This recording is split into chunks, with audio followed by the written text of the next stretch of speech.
Long ago, in small towns shrouded by fear, people accused their neighbors of witchcraft. These were not random acts. They followed a script. A community felt a pressure it could not name.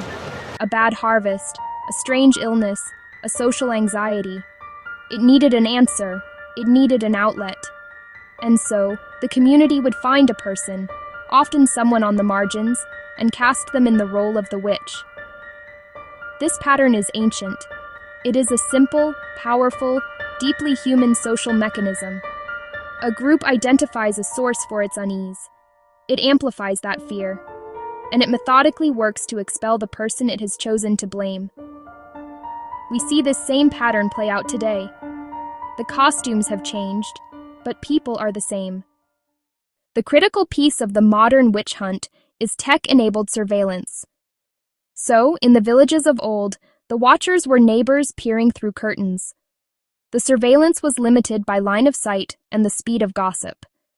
Today, the watching is pervasive, persistent, often invisible. We live in a world saturated with sensors. CCTV cameras monitor our public squares. Our smartphones track our location.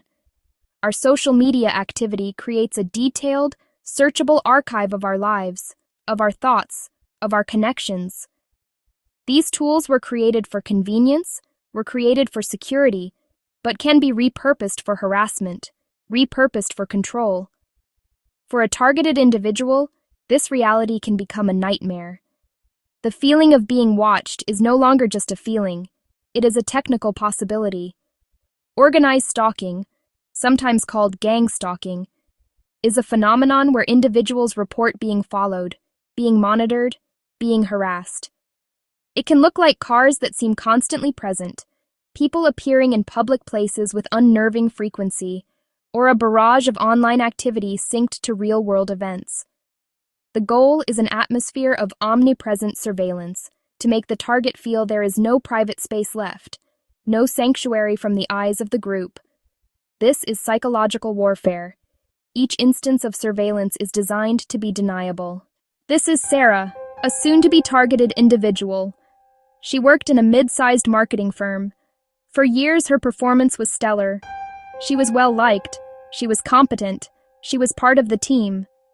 Then, she noticed a discrepancy in an expense report submitted by a senior manager. She followed protocol. She reported it quietly to HR. Nothing happened.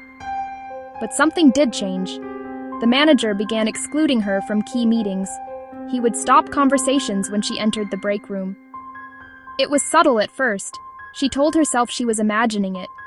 But the feeling of being on the outside, of being watched, began to grow into a persistent, low-grade hum of anxiety. The quiet shunning soon escalated. A rumor began to circulate. It started as a whisper. Sarah was not a team player. Then it mutated. People heard she was trying to sabotage the department to get a promotion. An anonymous email suggested she was leaking company secrets. Her colleagues, people she had considered friends, grew distant. They would avoid eye contact in the hallway. Lunch invitations stopped. Her direct messages went unanswered. The story about her had become more real than she was.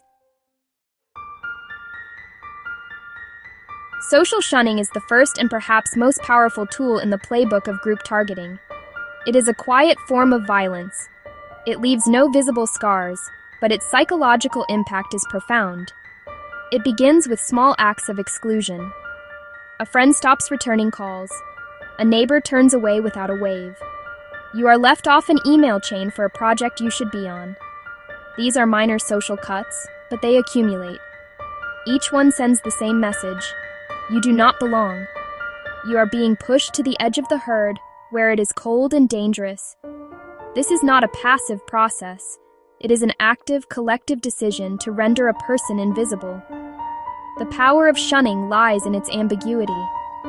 The target is left to wonder, did they forget to invite me, or was it intentional? This uncertainty is exhausting. It forces the individual into a state of constant self-doubt. Social anxiety follows. Once a person is socially isolated, the next weapon is deployed, the rumor campaign. A rumor is a story without an author. It spreads with a speed and certainty that truth can rarely match. In the past, this happened through gossip over a back fence in a crowded market. Today, it happens through text messages, group chats, viral social media posts. The mechanism is the same, but the velocity is exponentially greater. A single, well-crafted lie can poison a person's reputation across a city or even the world in hours. The goal is to redefine the target, replacing their true identity with a villainous caricature. Rumors are strategically designed to exploit existing fears and biases. If the community fears financial instability, the rumor might be stealing. If it fears safety, the rumor paints the target as unstable or dangerous. The story doesn't have to be believable, just emotionally resonant. It provides a simple narrative for a complex anxiety. People don't share because they verified it. They share because it confirms a feeling they already have. Algorithms promote engagement, and nothing engages like outrage. Scandal spreads. Nuance gets buried. Once a rumor goes viral, it becomes its own evidence. Numbers of repeats are taken as proof. At the heart of many of these modern witch hunts, we find patterns of behavior closely associated with narcissistic abuse. A person with strong narcissistic traits often has an inflated sense of importance, a deep need for admiration, and a profound lack of empathy. When their fragile self-esteem is threatened, for instance, by someone who questions their authority or exposes a mistake, they can react with what is known as narcissistic rage. Their response is not simply to get angry, but to seek the complete annihilation of the person who they perceive as the source of their shame.